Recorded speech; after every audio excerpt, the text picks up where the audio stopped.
Hello મિત્રો, કેમ છો બધા? મજામાં છો બધાને? બાપા સીતારામ, જય માતાજી મિત્રો.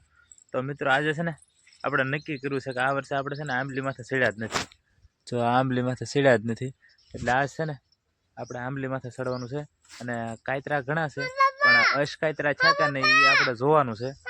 એટલે હાલો આગળ ફટાફટ છે ને આંબલી માથે ચડવાનું છે. આંબલી માથે આવું છે. અને જો આપણે ખાટલો ગોઠવી દીધો છે. હવે ખાટલા ઉપર થઈને આ માંડવા ઉપર ચડીને પછી આંબલી માથે ચડવાનું છે આપણે, બરાબર? એટલે પહેલાં હું ફટાફટ માથે ચડી જાઉં. જો આપણે આંબલી માથે ચડી ગયા છીએ. અને જો અહીં હેઠે પાર્થભાઈ છે.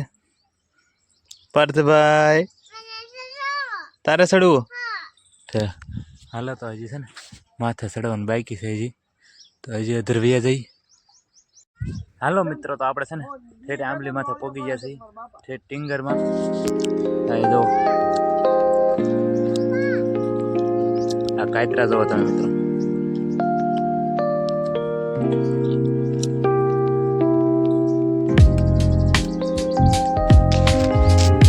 જો તમે આંબલી માંથી અહીંયા ખેતર બધા કેવા દેખાય જો તમે.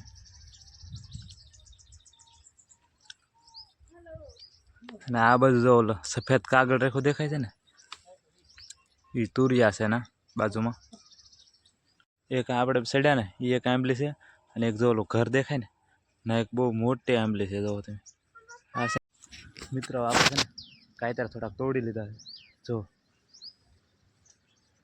હજી પાચ્યા તો નથી, કાસા છે એટલે આજ આપણે ઝાઝા નથી તોડતા, થોડાક જ તોડ્યા છે. હવે આપણે ફટાફટ હેઠે વયા જઈએ. તો આપણે કાયતરા હેઠે નાખે છે ને એ પાર્થભાઈ જો અહીંયા છે ને એ વીણી લેશે.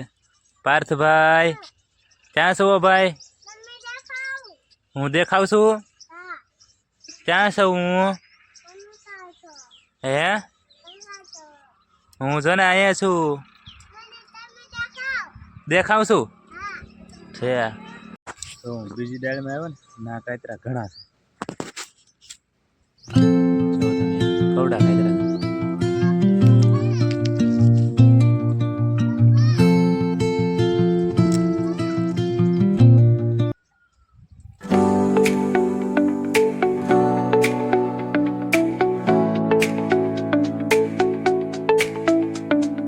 સો મિત્રો, ફાઇનલી આપણે છે ને આંબલીની હેઠે આવ્યા છીએ. પણ આ ભાઈ છે ને એ કાયતરા પૂરેપૂરા વીણ્યા નથી. જો અહીં હેઠે પીડ્યા છે. અને આપણે છે ને કાયતરા ખિસ્સામાં થોડાક લેતા આવ્યા હતા. કેટલા કાયતરા છે પણ હું ખોટા બગાડ્યા નથી. આપણે પાકી જાય ને ત્યારે પાછા તોડશું. હવે કાસા થોડાક જ લાવ્યા છે આપણે.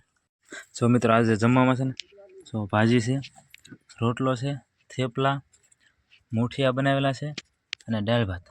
જો આટલી વસ્તુ છે મિત્રો. તો આપણે જમી લઈએ. તમારે બધાને જમવું હોય તો આવી જાઓ મિત્રો. મિત્રો આ છે ને ઘરે ડબ્બાના ઢાંકણા બનાવવાળા ભાઈ આવ્યા હતા. તો આપણે જૂના ડબ્બા તેલના ઘણા બધા પડ્યા હતા, તો એમાં છે ને 3 ડબ્બા છે ને એને આપણે ઢાંકણા નખાઈ દીધા છે. જો 1, 2 ને 3 ડબ્બાને મસ્ત ઢાંકણા નખાઈ દીધા છે. સવારમાં છે ને ગલુડિયું ઘરે આવી ગયું છે. જોવો તમે, પાર્થભાઈ ગલુને રમાડે છે. રમાડે ને તું એને ખવડાવવા લઈ જજો. હા, હું પાસ દૂધું પાસ ને, દવા ન પોવાય, દૂધું પાસ ને. ઠેક.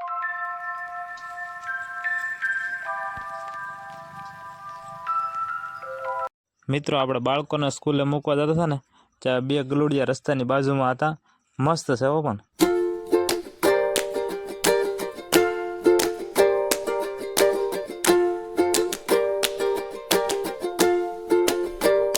મિત્રો આ શનિવાર હતા ને એટલે નિશાળીને વહેલા મૂકવા જવાના હતા. તો જો આપણે માથે બાંધીને તો છોકરાને મૂક્યા, પણ તોય ટાઈટ કેટલી વાય છે. જોવો તમે તાર ધુમ્મસ જોવો તમે, ધુમ્મસ ઘણો છે. સૂરજદા મસ્ત ઉગી જશે. અને ઝાડ છે ને એમાં ઝાકળ કેટલો છે જો તમને દેખાડું. જો ઝાકળ કેટલો છે મિત્રો. સો પાર્થભાઈ છે ને હવે વાળવા મળ્યા છે. નાની નાની દીકી બની ગઈ તો વાળા. હા, વાળવા માંડ. ચોખ્ખાઈ રાખવી જોઈએ ને.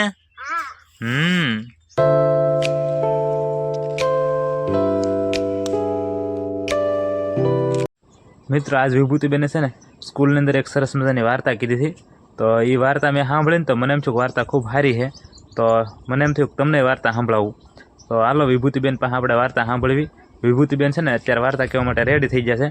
જુઓ તમે વિભૂતિબેન, હવે વિભૂતિબેન આપણને સરસ મજાની વાર્તા કહે છે. હાલો વિભૂતિબેન, કયો વાર્તા. મારું નામ છે બારિયા વિભૂતિબેન તુલસીભાઈ. હું ધોરણ 2માં અભ્યાસ કરું છું. હું શ્રીકુડા પ્રાથમિક શાળામાં ભણું છું. આજે હું તમને એક સરસ મજાની વાર્તા કહીશ. તો વાર્તાનું નામ છે લાડુની જાત્રા. એક મોટું ગામ હતું. ગામમાં એક શંભુ દાદા રહેતા હતા. શંભુ દાદા તો કેટલાય બધા ધામ જાત્રા કરીને આવ્યા. તેને બધા હાર ને એવું બધું પહેરાવ્યું. એ ખુશીમાં એને વહુએ આખી કાથરોડ ભરીને લાડવા બનાવ્યા. તે કાથરોડના નીચે મૂકી અને કાથરોડમાંથી એક લાડવો બોલ્યો, આ જાત્રા કરવા જાવ તો આટલું બધું માનમાં લાઈને મારે જાત્રા કરવા જાવું છે. તે લાડવો તો કાથરોડમાંથી દળતો ઘરની બહાર નીકળ્યો. ત્યારે એને એક લાલ્યો કૂતરો મળ્યો. એ કે ઓય ક્યાં જાશો? એ કે બતાતું નથી, જાત્રા કરવા જાઉં છું. તે ઘી માલત પર લાડવાને જોઈ લાયા કૂતરાની જીભ તો લબલબ થવા માંડી. તે કે હું તને ખાવ. તે લાડુ કહે, તને ખબર છે મારું નામ શું છે? મારું નામ લાડુ, તારા મોં પર મારું જાડું. તેણે એક લાફટ ચખાડી. તે લાયો કૂતરો તો 2-3 કલાટિયા ખાઈ ગયો. તે લાડુભાઈ તો હસતા આગળ વધ્યા. ત્યાં સીમ શરૂ થઈ. સીમમાં એક ગલગું શિયાળ મળ્યું. તે કે ઓય ક્યાં જાશો? તે કે બતાતો નથી, જાત્રા કરવા જાઉં છું. એ ગલગુ શિયાળ કહે, હું તને ખાવ. તે લાડુ કહે, તને ખબર છે મારું નામ શું છે? મારું નામ લાડુ, તારા મોં પર મારું જાડું. તેણે એક લાફટ ચખાડી. તે લાલ્યું કૂતરું તો ઊભી પૂછડીએ ભાગ્યું. તે એને સીમ પૂરી થઈ ગઈ. હવે જંગલ ચાલ્યો છું.